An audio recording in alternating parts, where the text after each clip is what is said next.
Okay, simple navigation of HRS Pro v10. When you first log into HRS Pro, this is the main menu. This is the main area of the database where you should start up and get access to some of the main files, the administration section, so forth, and also the area where you shut down. So to shut down the database, you click on the shutdown button and choose OK, and the database will close. Getting access to the main files, you can see on the top left hand corner here, access to the contacts, companies, jobs, and also your diary.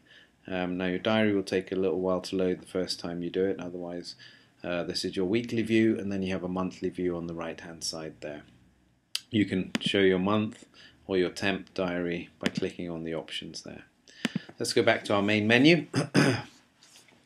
So you can also, as you can see here, do a quick search. So if I type in Carl in that window and click on the magnifying glass, this will run through the database, finding all the Carls that exist from companies to contacts, compile them all in the contact list, and then show that list as a result here in the contacts. So it goes to the companies as well, so there's also a company list, and you see that we've got 49 Carls, and it will show you in highlighted form where it found all the various Carls.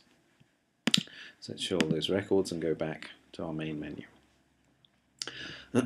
We also have access to the administrative section, which I won't go into now. We'll come back to that later. If you have access privileges, this is where you'll find out various information like how to set up the preferences for your contacts, your SMS text messaging, to back up, to create contracts for your temps, your temps, your timetables, your logos, the various plugins that are being used, and so forth. So that's the main menu. You can also see on the left hand side here we've got a list of functions. So for everyone in the system they will have a function here. Now this is your function. If you're a manager, you can also look at the other people in the database. You can have a look at their functions as well. Sorry, not in the database, in your company, the consultants list. You've got here, for example, CV sent out. So you'll be able to see how many CVs you've sent out to a client, and it's got a date for you there which you can change to being this week, this month, or so forth. So we'll close that. My jobs that I've got on the go, hot candidates, this is everyone, every candidate that you've tagged as a hot candidate, and the arrow will take you to that record. So clicking on that arrow will list the 3 hot candidates that we have in the system, and the go back button will bring you back to where you were. There are a few other things here. Placements you've made this month, again you can change that to this week, and the record count will be there, and the arrow will take you to those particular records. On the right hand side here we have a list of our to-dos or my to-dos.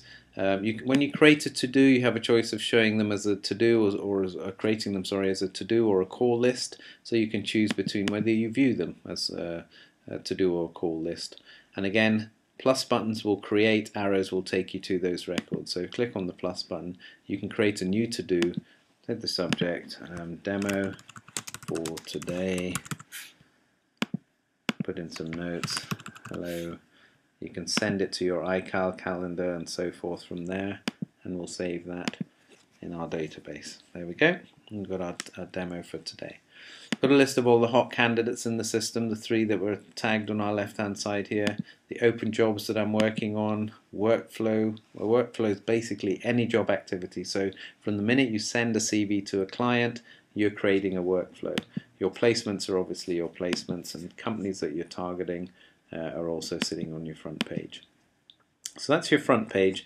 You can get access to your preference file. So if you click on that little preference file, it opens up your own personal preferences. So this will show you the reports that you're allowed to view. They are all set up in the administration section, and any signatures that you may have in the system, and computer profiles that have been set up for you. This is something we need to set up with an administrator prior to starting our system. So here we go. That's our preferences, and that's really the general main menu.